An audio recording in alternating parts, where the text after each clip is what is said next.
విజయనగరంలో శ్రీ విజయసాగర దుర్గామల్లేశ్వర స్వామి ఆలయంలో దేవీ నవరాత్రులు అత్యంత వైభవంగా ప్రారంభమయ్యాయి. దుర్గామల్లేశ్వర స్వామి ఆలయంలో దేవీ నవరాత్రి సందర్భంగా బాలా త్రిపుర సుందరి దేవి, గాయత్రీ దేవి అవతారంలో భక్తులకి అమ్మవారు దర్శనమిచ్చారు. అమ్మవారికి అష్టోత్తర పూజ కార్యక్రమాలు నిర్వహించి అనంతరం కుంకుమ పూజ నిర్వహించారు. ఇక్కడ పెద్ద చెరువు ఒడ్డున శ్రీ శ్రీ విజయసాగర దుర్గా మల్లేశ్వరి ఆలయం ఈ రోజుకి 16 సంవత్సరాల నుండి నిల్చుంది.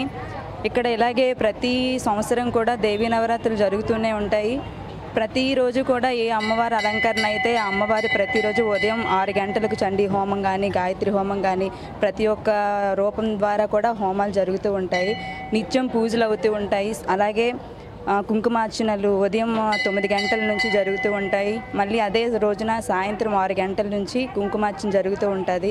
అలాగే ఇక్కడ నిత్యం కూడా పూజలు జరిపిస్తూ ఎంతోమంది ఎంతో అమ్మవారి భక్తితోనో శక్తితోనో అమ్మవారి అనుగ్రహం వల్ల కూడా ఇక్కడ ఎంతోమంది జనాలు వస్తూ ఉంటారండి. అలాగే వచ్చిన ప్రతి ఒక్క భక్తుల కోరికలు కూడా అలానే తీరుతున్నాయి.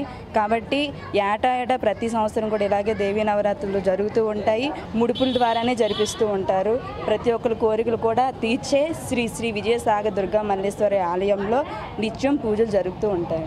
విజయనగరం నడిబొడ్డులో ఉన్న పెద్ద చెరువు గట్టు పైన శ్రీ శ్రీ శ్రీ విజయసాగర దుర్గా మల్లేశ్వర స్వామి ఆలయం ఇక్కడ నిర్మించడం 17 సంవత్సరాలు. ఇది 17వ సంవత్సరం ఈ ఆలయం నిర్మించి ఇక్కడ నవరాత్రులు చేస్తున్నది.